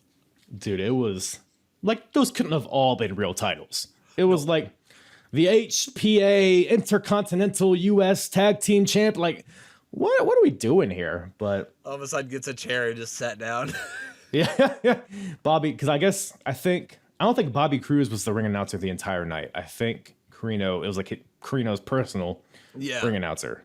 He like basically brought him in because Corino's just being a dick here. Like, yeah, read all my accolades. I haven't been here in a while. And that's kind of like a quick overview of the backstory. So Steve Corino, Homicide, this all kind of like started just because they were tag teaming and one guy hit the other by accident. And then that old chestnut. Yeah, can these guys get along, right? Right. Then Homicide kind of ramps it up by stabbing Steve Corino with a fork. So that's a whole thing. But then they have a match at the 1-year anniversary show. And then there's like riots, and it's like Julius Smokes, who you saw with Homicide, and it's his whole crew that's in this match too. They jumped the barricade. That's where they debuted. But then the whole like crowd, not the whole crowd, but like a good portion of the crowd jumped the barricade and stormed the ring. And Steve Corino's like, this is an unsafe work environment, I would say. So I'm not going to wrestle here anymore. And Steve Corino just went to Japan and won some titles. And he comes out here with like 3 titles. One of which is the MLW championship, which I thought was fun. Wow. MLW's been around for a while. I didn't realize he looked like Kenny Omega like a couple years ago. Like, he's the original belt collector, I guess. But it was like the MLW title, and then it was like the Paducah, Kentucky Tag Team United States Women's Championship, and then the hardcore 24/7 up my ass, trophy on the other shoulder. So the bleach blonde hair award he had, and right. Most yellow tights award and all of them. Biggest douchebag. I mean, his character, I'm sure he's fine in real life, but his character is a douchebag. You never know. True. But so yes, Steve Corino hasn't wrestled in Ring of Honor for quite some time, but he's back here to face off against Homicide. A lot of bad blood here, and there's barbed wire almost right from the get-go. I think Homicide introduces it. It's just a loose strand of barbed wire, just raking it across the arm of Steve Corino. And actually, even before that, Chris Lovey, the commentator, loses his mind when Homicide slaps Steve Corino. I don't know if you were listening to it, but like he it's like he just shot him with a gun in the face. He was like he slapped it. He was like mad, like he slapped his mother. Like he went to his mom's house on Christmas Day and slapped her. That's how mad he was. I didn't understand what he was so mad about. I'm like, I don't get it. It was, I don't know. I think maybe Corino, because they did the commentary after the fact. So I'm wondering maybe if Corino was legit injured from that slap, maybe like busted an eardrum or something, and they're just trying to put it over. I don't know. Could very well fucking be, because Homicide did slap the fuck out of him. It's like, of all the things that happened in this match, like that's where we crossed the line. Right. We got barbed wire. He was fine with that, but you don't slap a man. Come on. You don't do that. You don't do that. Did you ever watch the Chappelle show? I did. And so he's talking about, the Rick James thing. He's like, you don't slap a man. Even when it was fashionable to slap a man, I challenge you to do it. They would have a gunfight after that. Somebody had to go. So maybe that's why he was so upset. He's like, well, now they're going to have a gunfight. This is around the same time period when Chappelle show was on. So that could be a parallel. Could be a parallel. We just fixed the matrix here. Connected the dots. Let me ask you, in Nebraska, do you guys eat with ghetto forks? It depends on what barbecue you're at. Yeah. No, we don't. Well, Homicide does, because I don't know if you're familiar. A ghetto fork is a fork, but sharper. So. Oh, I thought it was like a prison shank or something. I think it is. Okay. But it's also a fork. You can use it for both. It's a prison shank that you make out of a fork. Right. Okay. Correct. Homicide busts it out, forks Steve Corino's arm. This is after the barbed wire, so it's just Steve Corino. I don't think he got color on his face, but his arms were all busted up. Oh yeah, his arms were really bleeding. Oof. Then we have in the ring, more barbed wire.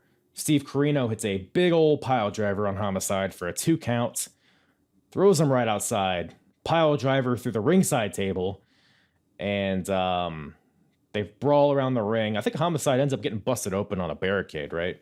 Yeah, we slammed his head into the barricade because they slammed his head into the barricade before he even got the barbed wire out. Right. But he's just gushing blood, just like an obtuse amount of red here. Steve Corino in the ring hits tornado DDT, but Homicide gets right back up, hits a shining wizard, goes for the pin, 2 counts. Just back and forth towards the end here. You have Homicide goes for his tope con hilo on the outside, but misses and lands back first on the barricade. I literally thought that they were going to stop the match at that point because I was like, I don't even know if he's even living anymore because he hit that so fucking hard that I thought, well, he's dead. It's like such a common occurrence too in Ring of Honor. Like we even saw it with like Slick Wagner Brown doing the moonsault landing on the barricade and Fast Eddie just clearing it completely. It's just like, maybe we should push this bad boy back. I don't know. Right. But it's like 10 inches back, I think might help us all. That'll do. But in the ring, so their previous match, Steve Corino won by capitalizing on a missed tope, throwing Homicide in the ring, and then locking in the Cobra Clutch for a tap out submission. So they try to replicate that here, but Homicide eventually gets to the ropes to break it up. Steve Corino at some point blows snot into the crowd, which is with the lighting in the background. It was just it just shot so out much. there. Yeah, I was disgusted. That's probably one of his titles, snot blowing champion of the Western Hemisphere. He is the snot blowing champion of the South. Yeah. Another top rope ace crusher for a 2 count. Might need Homicide needs to work on his ace crushing technique, I think. Apparently not as good as it as Johnny Ace. Well, nobody could. Yeah, that's a good point. He was a dynamic dude, bro. Dynamic douche. Come on. Still a dynamic douche. Yeah, he is. Steve Corino hits an attitude adjustment, looks like, for a 2 count. Homicide hits a scoop tombstone for a 2 count. So towards the end here, it's just like somebody hits a big move and then it takes a while to recover. So it's really putting over how much is being taken out of both these guys. And Homicide's, consistently attacking the neck, which, if you know Homicide, his finisher is the Cop Killer, which is the Vertebreaker, the Kudo Driver, whatever. It's had a bunch of names. What Sugar Shane Helms used to do. Right, of course. So the whole time I'm like, it's going to happen because he's attacking the neck the whole time. Homicide rips his elbow pad off, big lariat for a 2 count, locks in the STF, and then Guillotine LeGrand, who I don't think we've even brought up at this point, but he's like Steve Corino's buddy, I guess. He's not his best friend, though, because C.W. Anderson is his best friend. They made that very clear. What a shitty group of friends. When they said, he's not my best friend, C.W. Anderson is his best friend, I said, well, his friends fucking suck, don't they? What a bummer of a hang that sounds like. No wonder Steve Corino's in such a bad mood all the time. His friends suck.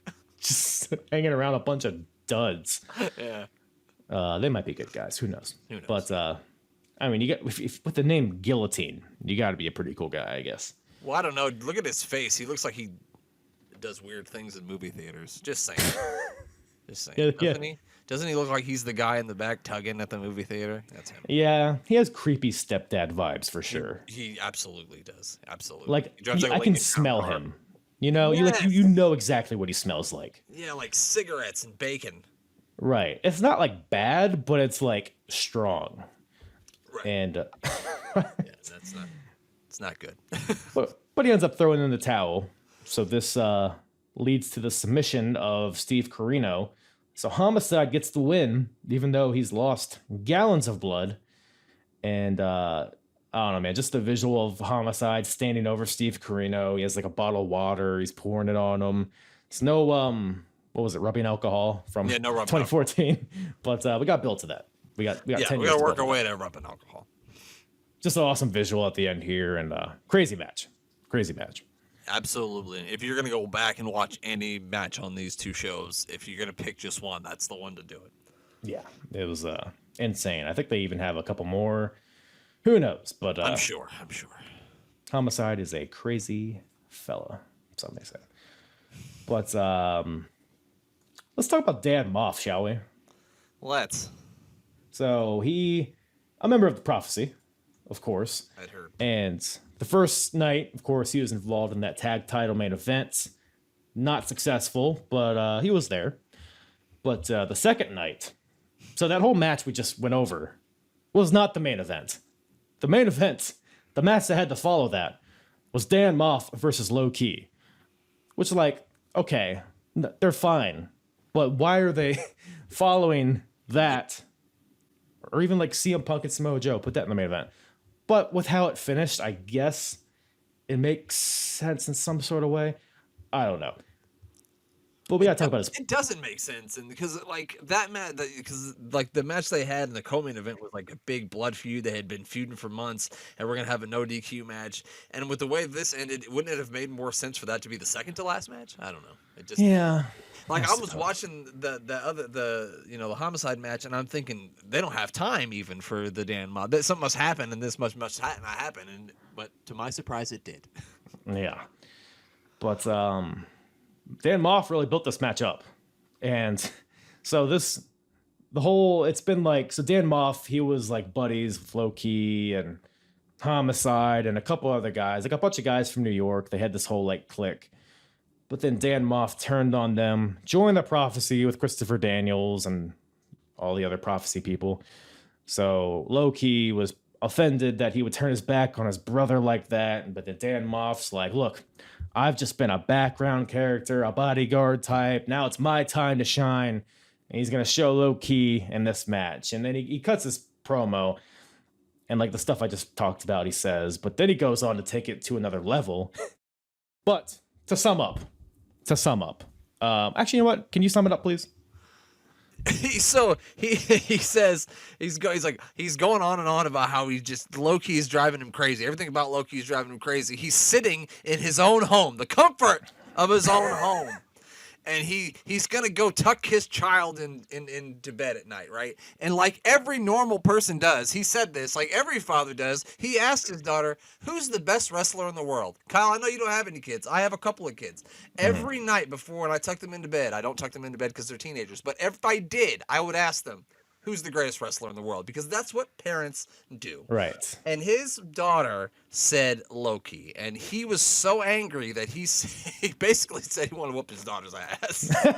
Exactly his time words. in 10 years. He's just the passion from Dan Moff, I will say. I mean, as ridiculous as it is there is something real behind those eyes. You see, Low Key, I'm tired of hearing about you. I'm tired of reading about you. I'm tired of flipping in a videotape.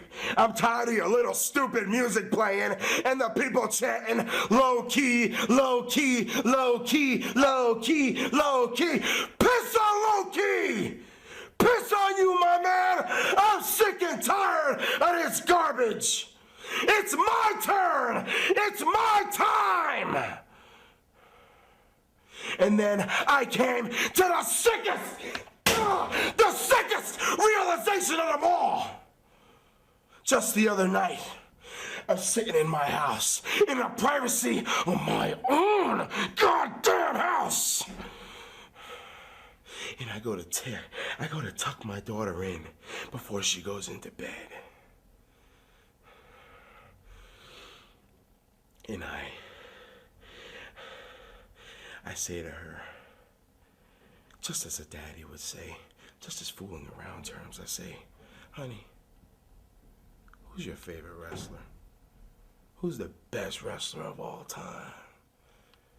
She said, well, Dad, I knew she didn't want to hurt my feelings. I thought she was going to say something silly. But she said Low Key. She said Low Key. And for the first time in 10 years, listen to me, damn it, 10 years, I felt like taking my daughter and, damn it, smacking the shit out of her. She disrespected me. And low-key, you are not gonna beat me tonight. Low-key, damn it. Look at me.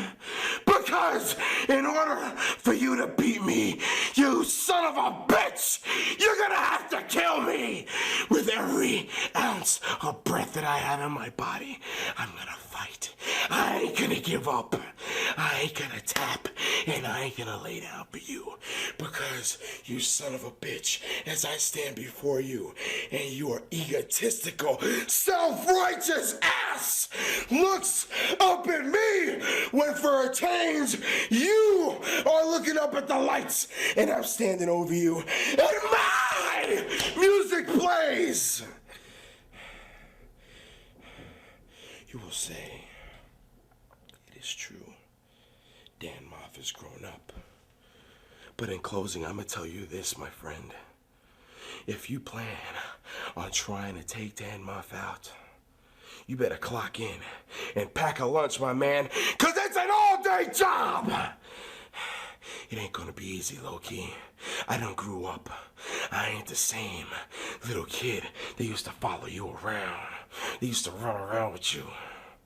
I'm tired of that. You done got into my personal life. You done got into my head. I'm sick of it. It's my time!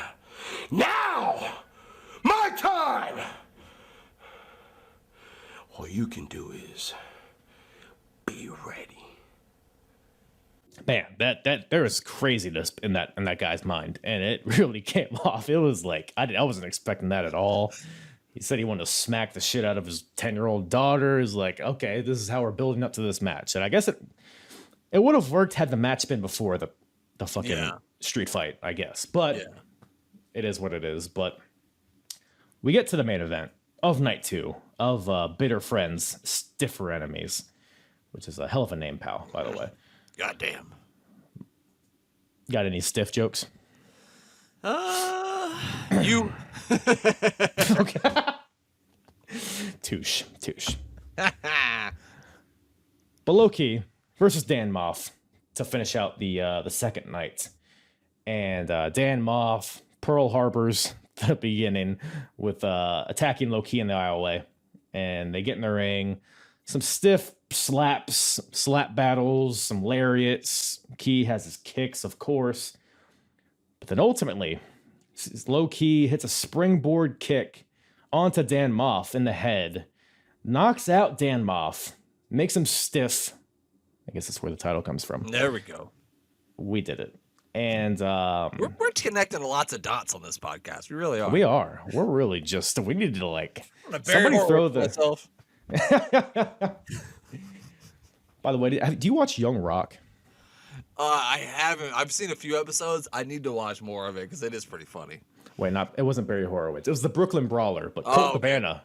Colt Cabana played the Brooklyn Brawler. Oh my god, which was hilarious. But I need to check that out. Anyways, so speaking of brawling, these guys are brawling in there. Low-key hits Moff with a kick, knocks out Moff. Low-key pins him for the win, but it's like in a weird part of the match. Like it felt like it wasn't supposed to be the finish. It's like it's probably not even that. Maybe like 5 minutes into the match. Yeah. And then commentary's putting it over. Like, oh, we got a situation here. Like they're trying to put it over like a shoot. Like shoot got knocked out. Like for real. Like it wasn't supposed to happen. But yeah, I don't think it was. But who am I? I don't know. What do you think about that? I didn't think it didn't look like, because they showed multiple replays, it didn't look like he actually connected enough to knock him out cold, but they acted like he did. And with the strange, I think it was like 10 minutes long, the strange end to it, especially with the big build-up what they had before with this heated promos back and forth. It was just strange the way that it ended. I mean, the match was fine for as long as it went on, but I don't know. If he didn't get injured, like really hurt, then I really don't understand why they would ever have this main event over the other shit. It just fell so flat because it was the main event. I think maybe their logic is that, okay, if we have a guy get legit knocked out, we're not going to just have wrestling matches after that. That's true. So maybe that's their logic. I don't know. But yeah, weird way to end it. But that's what ends it. And especially with Dan Moff's, like you said, like his passionate promo, and it just leads to this. So I don't know. But yeah, his that happens. 10-year-old daughter feared for her life for nothing. Well, this is why low key is her favorite wrestler, because he knocked the shit out of her. So, He kicked the fuck out of you and put you to sleep, motherfucker. That's why. Yeah. And Dan Moff is that daughter is gonna have a rough night. You think his shoot name is Dan Moff? Because if my name is Dan Moff, I'm changing it if I'm gonna be a wrestler. That's too close to Moff. He used to go by Mafia, which is goddamn. That's really good. It's pretty cool, right? Dan Moff. He not got to Mafia. bed around 2:30 thinking of that one. Jesus Christ. Daniel Lopez is his name. He looks like a Daniel Lopez. You know what? He kind of does. I wanted to berate you for that, but you're not wrong. You can if you want to. But yeah, man. So Brent. Look at my Brent face. Brent looking ass motherfucker. Exactly. You look like fucking Kyle. Look at you. Looking like a fucking Kyle. I don't think I look like a Kyle. You really don't. Most Kyles I know are dicks too, and you're actually pretty cool. So. No, please. I am a dick. You just don't know it. Well, maybe that's why I like you. Most Kyles I've met are like have gauges and blonde hair and hairy nipples, like those kind of guys. That's not me. I think it's pretty fair. Yeah, I think it's spot on. I do have hairy nipples actually, but it's only part of my. I have no chest hair except for the nipples. Me neither. I have like a little tuft here, but you know that's a whole other podcast. Clean shaven, brother. But speaking of clean shaven, I have no segue for that. But yeah, is there any other anything we did? Sometimes I just kind of open my mouth and see if anything comes out of it, but nothing did. I do the same, so I get it. Mostly things go into it when I do that. But anything else from these shows that we didn't touch on that you're itching to get at? I don't think so. I think we touched on it all. I think that was all the things that I thought were great, or some of the things that I thought were weird. That Fatal 4-Way, well, one of the 4-Way matches on the first night, I didn't like the match at all. I just loved the names of the people in it. That's why it was good. The one we talked about? Scoot, Slyk, and hot stuff? And hot stuff, and yeah. I like to watch old wrestling with like bad jobbers with bad names, so wrestlers with bad names is right up my alley. So that's your go-to. That's your forte. It really is. But so I guess if you had to have a match of the month and a wrestler of the month, who would those be? I think the match has got to be the Corino Homicide match, and I think the wrestler of the month, like you said, is definitely Homicide. I mean, he had 2 matches on both shows, two or the one that was a main event and one that should have been a main event. So I think you got to go with Homicide. Right. Just rolling through this and see if there's anything we need to. We'll talk about Slim J. Oh God, no! It was like 14 versus Jimmy Havoc. No, it wasn't Jimmy Havoc. It was Jimmy Rave. Jimmy Rave. Yeah. Jimmy Rave. Very different. It looked like a couple of teeny boppers wrestling each other. A lot of baggy pants. There was one team. What was the team's name? The Backseat Boys. Yes, Johnny Cashmere and Trent Acid. Trent Acid passed away, didn't he? He did. A lot of these guys did, unfortunately. I'm sure. Well, I mean, it's wrestling, so. Yeah, it was fucking 20 years ago. What are the odds of being alive still? Right. I mean, Alexis Lurie wrestled. We had a little women's match, right? Not really, no, but yeah, we kind of did, I guess.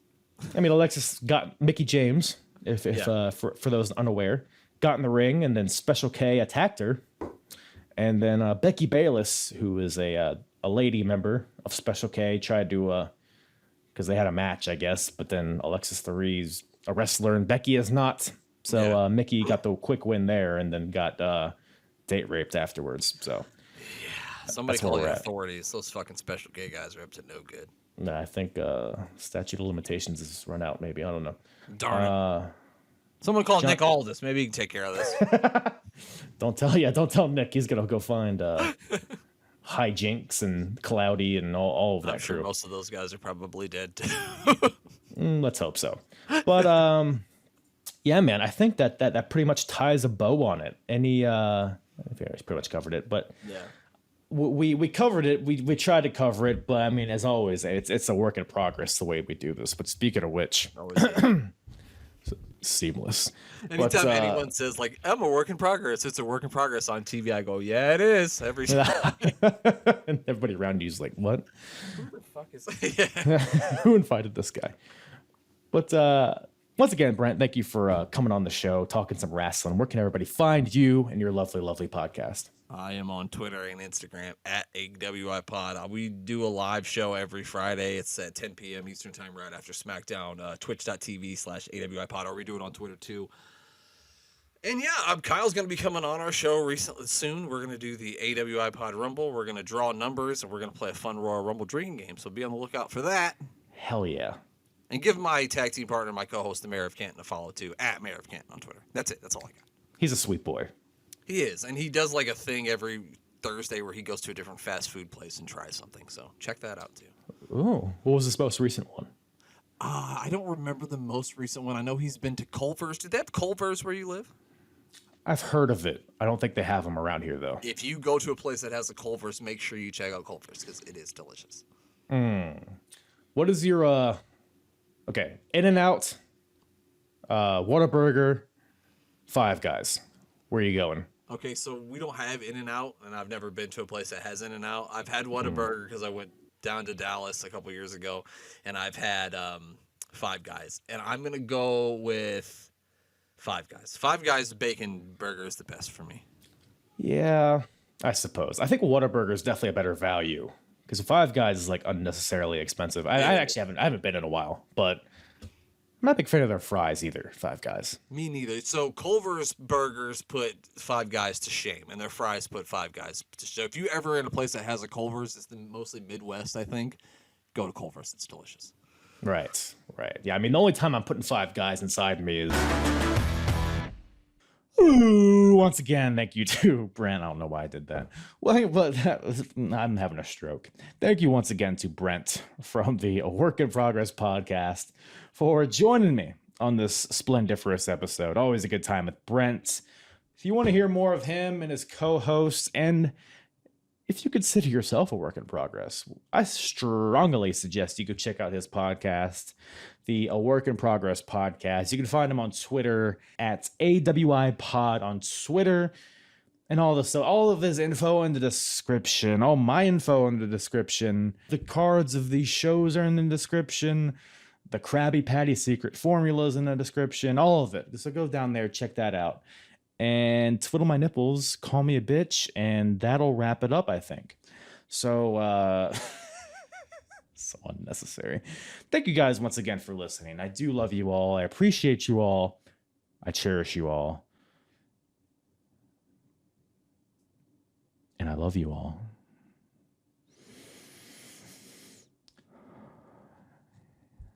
You smell better when you're awake.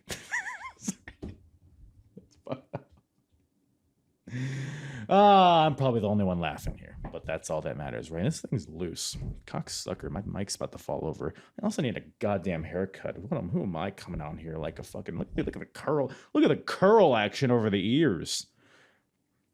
Got a little Bruce Lee action going on. I wish it was. It's just a mullet. It turns into a mullet when it gets long. My friends I tried to grow long hair in middle school, and like I'm a quarter Asian, but when I was younger, I had much more Asian-y features. So when I had long hair, it was a mullet. People were like, "Oh, nice mullet." So that kind of fucked me up. But yeah, maybe you know what, mullets are in. So maybe now's the day. Maybe now's the time. I gotta take a shit, so I'm gonna end this. Thank you guys for listening. God bless you. God bless America, and God bless the days, because this one's gonna be a rough one.